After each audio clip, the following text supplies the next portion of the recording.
we're seeing some amazing takes about Avi Lewis and the NDP, and being these like lifelong liberal and conservatives, both voters, just random people online, and people in the media, being like, the NDP has now committed suicide.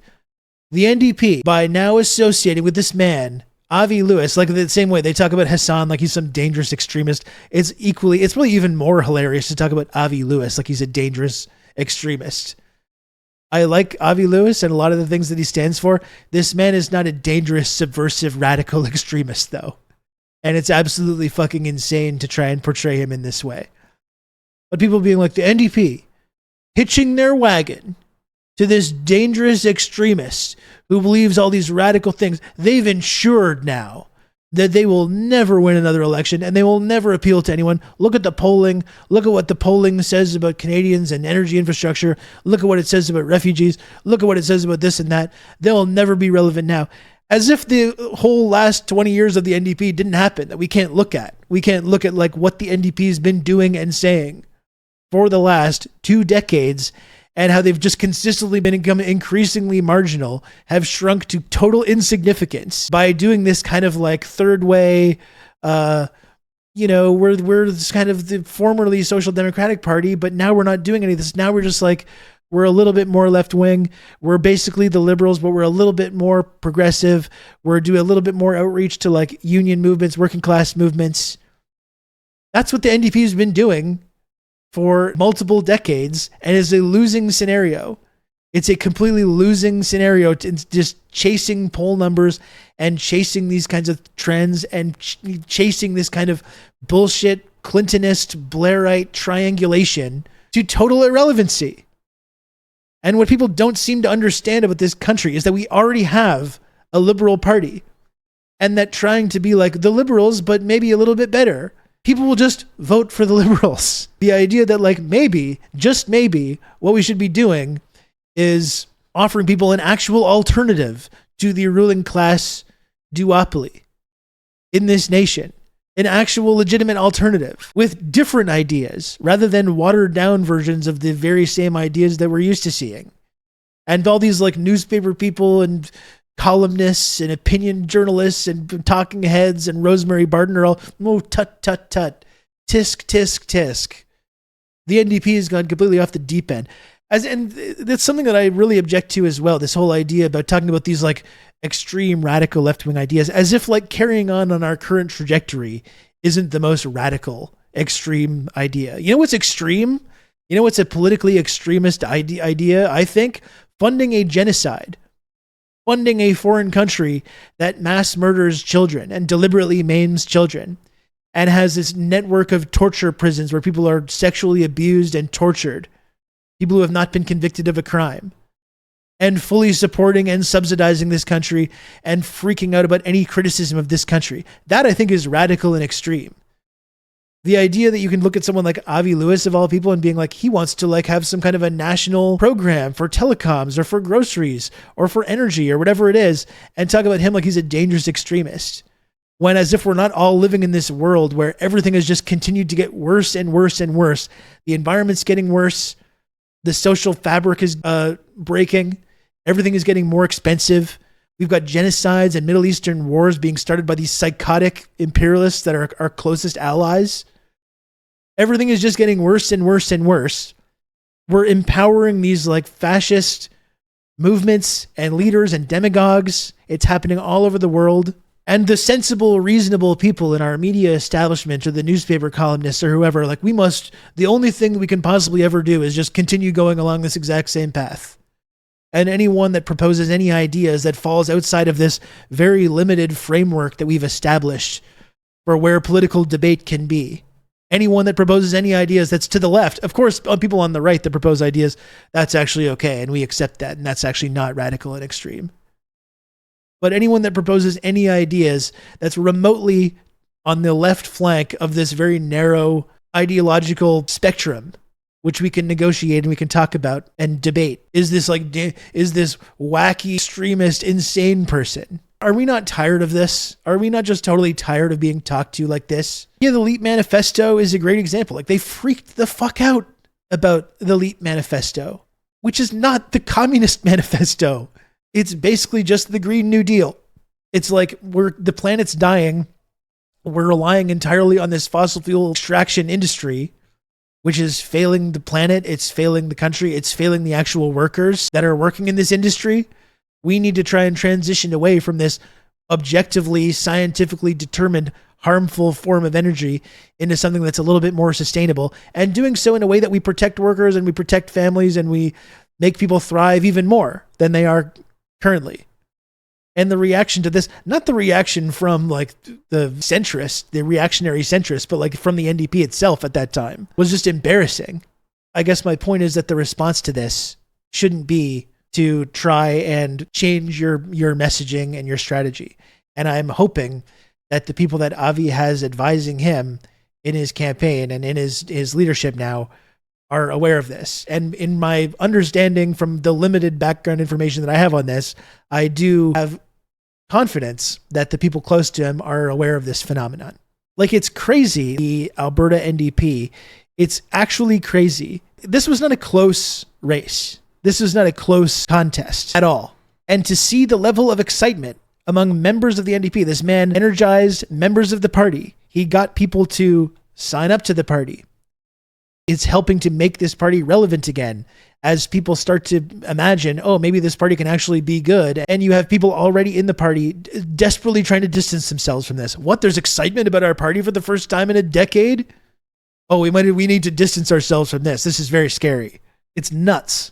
Nenshi knows he's going to lose and is trying to damage Avi on his way out. Well, he doesn't have to lose. Like, the NDP has won in Alberta before. Danielle Smith is a psycho and is quite unpopular. Perhaps there's a roadmap being shown to how the NDP can actually be successful in Alberta. And the idea that if we just kiss the ass of the fossil fuel industry enough in Alberta, they'll know that we're serious. As if this strategy hasn't been tried already. Like, no matter how much you try to kiss the ass of the fossil fuel industry in Alberta while still being like a nominally left-wing party, like, you won't still just be called a oil-hating communist who hates oil workers and wants to put them in concentration camps. They're going to say that about you anyways. So perhaps it's a good idea to try to just take a fully different path. Avi Lewis won first ballot with 39,734. The next closest was Heather McPherson with 20,000. And Tennille, good for Tennille. And to see that and be like, oh, they've just committed suicide now. And all these people like in this sort of establishment NDP being like, we must distance ourselves from this, is just ludicrous to me. Rosemary Barton, who talks to Yair Lapid from Israel and gives him a bunch of softball questions with zero pushback, but then talks to Avi Lewis as if he's fucking Hitler and has this like condescending, like arrogant smirk on her face the entire time. I saw the Polling Canada account was talking about this. Let's take a look at how his policies stack up and where Canadians stand. He finds himself disconnected with Canadians on issues around oil and gas and vastly disconnected on immigration, while finding some common ground economically on immigration. And look at these immigration numbers, and you can see the effect of propaganda. You are highly subject to propaganda. Canadians want dramatically less immigration in 2026. But why do people believe things, right? People want all kinds of things. Why do people come to this conclusion? And just this idea as well, this is the whole argument against triangulation to begin with. This idea that you should chase polling numbers and you should change your strategy and messaging and beliefs based on, oh, that's not polling well, so we got to adjust our message. Rather than, why don't you actually believe in something? Why don't you have an actual principle and explain to people why this is a valuable part of our society? Explain to people what your position is, and reach out to people that are not really part of the political process, rather than this kind of like consultant-driven approach of we should just chase these polling numbers in a complete race to the bottom. Oh, Canadians have become extremely reactionary about immigration because they're subjected to this onslaught of anti-immigrant propaganda on social media and all these other places with this nefarious billionaire funding. So now we must moderate. Now we've got to moderate our message. Now we've got to try to appeal to these people and do this dance where we try to like change and dilute our messaging and dilute the program and adjust your strategy, which is just a losing prospect. It's just it's a completely loser prospect. One of Lewis's top issues when it comes to the economy is immigration, something that has become a bit of a hot button issue in the last few years. After Trudeau launched a campaign to increase immigration to the highest levels Canada has ever seen, and Carney's subsequent drawdown of that plan, Canadians have grown increasingly sour on immigration writ large. As per Lewis's platform, he states many of us are struggling with unaffordable housing, impossible grocery prices, and services that don't meet our needs. The problem isn't too many immigrants. The problem is a system designed for corporate profits instead of building a country that works for all of us. Recent polling from Nanos Research finds 52% of Canadians say that there should be fewer immigrants brought into the country for 2027. And again, just this polling graph shows how completely susceptible people are to propaganda and messaging.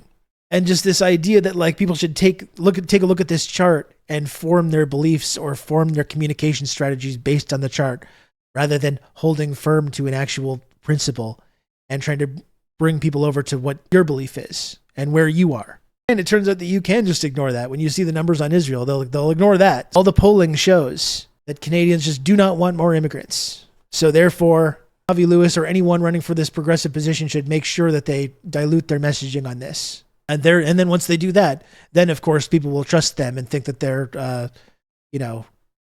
they should be listened to and respected once they moderate their messages on this based on this polling numbers. One major issue that Lewis has long campaigned on, even before his leadership run, climate change and fossil fuels. Avi Lewis is championing his version of the American idea of a Green New Deal. And again, it's not even the American idea because the LEAP manifesto was prior to that, based off U.S. President FDR's New Deal program, which led to objectively the most successfully economic moment in American history. These reforms that happened at the time. In short, it would call for a mass phase out of fossil fuels, the promotion of green energy and electrification, and protections for natural environments. This sort of politics was much more popular among Canadians back in 2015 when Trudeau first took over and when Lewis was promoting the NDP's LEAP manifesto. Again, it wasn't the NDP's LEAP manifesto. Avi and the people that worked on the LEAP manifesto were trying to make it NDP policy, and the NDP was extraordinarily resistant to having that happen. So that's being completely flipped. At the time, Nanos found 67% of Canadians saying that protecting the environment should be the priority, even if it causes slower economic growth and the loss of jobs. Today, it couldn't be more different. And you got to wonder as well about both of these subjects here, immigration and climate, the environment, fossil fuels. How much of this is just a reaction to Trudeau and people in this country having a completely false understanding of what Trudeau was about and what he accomplished? They all think that he was some kind of like extreme left-wing progressive champion who made fossil fuels illegal and made open border policies to bring immigrants into the country. And because under Trudeau, economically, especially in the housing market, which is caused by financialization of the market and private equity, has made the Canadian housing market like as bad as it is anywhere in the world. But all these other problems that have increased since that time, and people with barely any understanding of what's going on politically in this country assume it's because of Trudeau's extreme environmental policies or his open border policies on immigration, and are just fully reacting to that. They're fully reacting to a non-existent thing that happened in this country over the last decade, which is that we were under the leadership of this left-wing extremist. And that's why most people's lives have gotten more unstable. And has it gotten more unstable because of like COVID and economic disasters and calamity that went along with that? So they've noticed that everything has gotten worse. So you got to wonder if these polling numbers are just based on that. And so in that case, that makes it extra insane to like want to suggest that someone should try and chase these polling numbers when even people's beliefs are animated by a whole wide variety of things, of like propaganda and misinformation and a complete lack of understanding, lack of political education. So you should be trying to chase those poll numbers, chase these voters who think Trudeau is some kind of like progressive extremist, and not just get out there and try and sell your vision to people and explain to people in plain language why these policies are going to improve their lives rather than make them worse. Yeah, and Mark Carney is going to handle all of that with austerity. That's right. Now we're going to hit those NATO budgets, though. Things are really going to be a lot better now that we hit those NATO budgets. We asked 50 people who can't tell apart neoliberalism from communism from fascism what they thought. The answers will shock you. Let's design a political program designed to appeal to those people. That sounds like a winning scenario. This whole idea of like triangulating and chasing poll numbers and adopting your opponent's positions, which is a large part of like what neoliberalism was, and you win on that kind of a program, the kind of like consultant program of like, we're going to get you elected, and you've won by adopting all these reactionary policies and abandoning immigrants and abandoning trans people and abandoning environmental programs and sustainability. What have you accomplished? What have you accomplished when you win by abandoning all these things? Well, it's actually your opponents that have won. You have won nothing. And look at what Pierre Poilievre is saying on the Joe Rogan show, and he was not totally wrong. He's like, I have won. I didn't win the election, but the guy that did win the election adopted all these policies of austerity and ditching the carbon tax and military spending. And you have all these liberals laughing about it. Ha ha ha, we sure showed him. And yeah, I think it's funny that Poilievre lost his seat. And I laughed at that then, and I still continue to find that funny. But he's not wrong when he talks about the fact that it's his program that's being implemented. So that's just always been my belief about this, that chasing these polling numbers it's just a race to the bottom. It's a race to the bottom. All it does is empower the ruling class. If you manage to win by completely selling out anyone that ever believed in you and changing all your beliefs and changing all your stances and changing all your messaging, you haven't won anything.